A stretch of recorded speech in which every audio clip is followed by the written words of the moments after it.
আসসালামু আলাইকুম। ওয়ালাইকুম, কি আইছে কিছু কবা?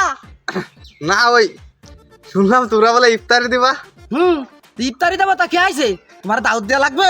জীবনে তো কোনোদিন ভালো কথা কইলে না, আর যে ইফতারি কথা শুনে যাও কি মধুর কথা, লাম্বা একখান সালাম দিয়ে একবারেতে কাছে চলে আইসাও। জীবনে কোনোদিন খাই তাওনি।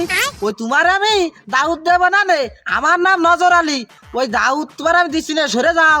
না ওই মানে তোরে আমি দাওয়াত দিতে করছি নে, বলছি কি তুই যে ইফতারি দিবি আর যে টাকা দিয়ে ইফতারি দিবি টাকা ঢালাল তো, তুই এবারে যে তার ব্যবসা করিস এই জন্য জিজ্ঞাসা করছিলাম।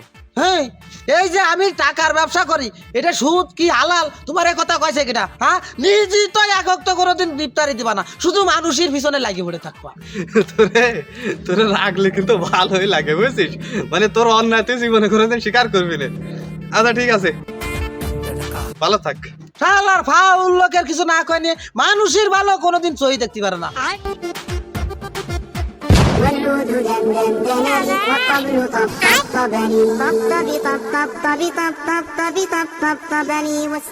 আসসালামু আলাইকুম বন্ধু, কেমন আছো?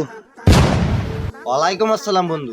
বন্ধু আজ আছি কাল নেই, এই যে মায়ের রমজান মাস, এই মাসের ওসিলায় আল্লাহ গুনাহগুলি সব মাফ করে দিই। তারপর তারপর বন্ধু আমিও নিয়ত করেছি 5 ওয়াক্ত নামাজ কালাম পড়বো, রোজা রাখবো, শয়তানি বাজাতে পারবো না, ওই বিড়ি সিগারেট আর খাবো না।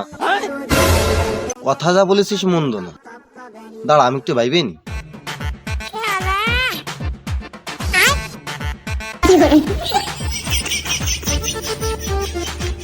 বন্ধু বাইবে দেখলাম আজকে তো রোজা না, কালকে রোজা, দে একটা মারি।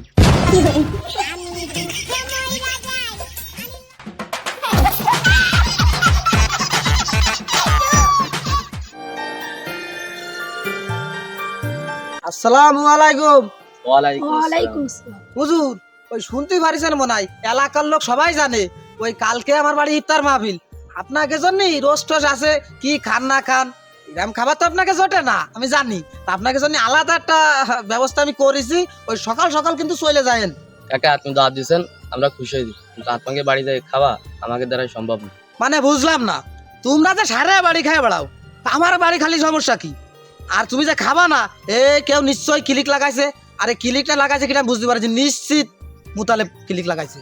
মুতালেবের কিছু না কয়ে নিয়ে কাকা দাঁড়ান, আপনার বাড়ি খাবো না কারণ আপনি একজন সুদ করে তা খাওয়া হারাম, পারলে সুদ খাওয়া ছাড়িয়ে দিন।